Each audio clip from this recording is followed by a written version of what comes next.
ہوئے مسالے ہیں اور سیم اسی طرح سے. اور رأفہ محبت نہیں آنی چاہیے، دل میں ہمدردی نہیں ہونی چاہیے کہ کتنے زوردار چوٹ لگی ہے، نہیں. ولا تاخذ، اسی طرح سے ہے کہ رأفہ یعنی کوئی لگاتے وقت آپ کے دل میں نرمی نہیں آنی چاہیے، یعنی برسا دیجیے تو برسا دیجیے. تو یہ ہے طریقہ میرے بھائیوں اللہ کے بندو. تو اسلام کے دائرے میں رہ کر کے اگر ہم ہر کام کریں گے تو ہمارے ہر کام میں جو ہے خوشحالی آئے گی اور کیا کہتے ہیں ہماری زندگی میں نکھار پیدا ہوگی اور حق پر رہیں گے تو حق والوں کی ہمیشہ جیت ہوگی.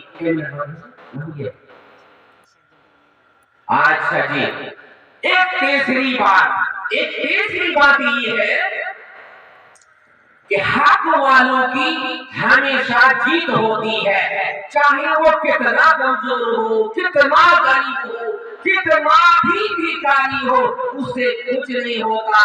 حق اللہ رب العالمین کا نام ہے، اس وجہ سے ہم جو نام رکھتے ہیں عبدالحق. تو حق پر رہے یعنی اللہ رب العالمین کے آئین اور اس کے قانون پر رہے تو کوئی بھی ماتحال آپ کا کچھ بگاڑ نہیں سکتا. ہمیشہ آپ کی جیت ہوگی، چاہے آپ کی تعداد کم رہے یا زیادہ، اس سے کچھ لینا دینا نہیں. مصر کا بادشاہ فرعون نے یہ چاہا کہ موسیٰ علیہ السلام پیدا نہ ہو، اس لیے کہ اسے معلوم ہو چکا تھا کہ بنی اسرائیل میں میری حکومت چلی جائے گی، بنی اسرائیل میں کوئی بچہ پیدا ہوگا جس کے ہاتھ پر میری حکومت چلی جائے گی. بنی اسرائیل کے نبیوں میں سے اہم نبی، سپر پاور نبی، بڑے محترم نبی حضرت موسیٰ علیہ السلام تھے. فرعون نے چاہا موسیٰ پیدا ہی نہ ہو، مگر اللہ رب العالمین جو کہ حق ہے اس نے موسیٰ علیہ السلام کو پیدا فرما دیا. موسیٰ علیہ السلام بنی اسرائیل میں پیدا ہو گئے اور پھر موسیٰ علیہ السلام فرعون کے گھر تک پہنچ گئے، فرعون کے گھر میں پہنچ گئے اور فرعون کے گھر میں ان کی پرورش ہوئی. اسی طرح سے موسیٰ علیہ السلام کو مار ڈالنے کے لیے فرعون نے بڑی کوشش کی، لاؤ لشکر لے کر کے. جب حضرت موسیٰ علیہ السلام مصر سے کیا کہتے ہیں فلسطین کی طرف آ رہے تھے تو فرعون نے پورا بھاری بھرکم لشکر لے کر کے موسیٰ علیہ السلام کا پیچھا کیا.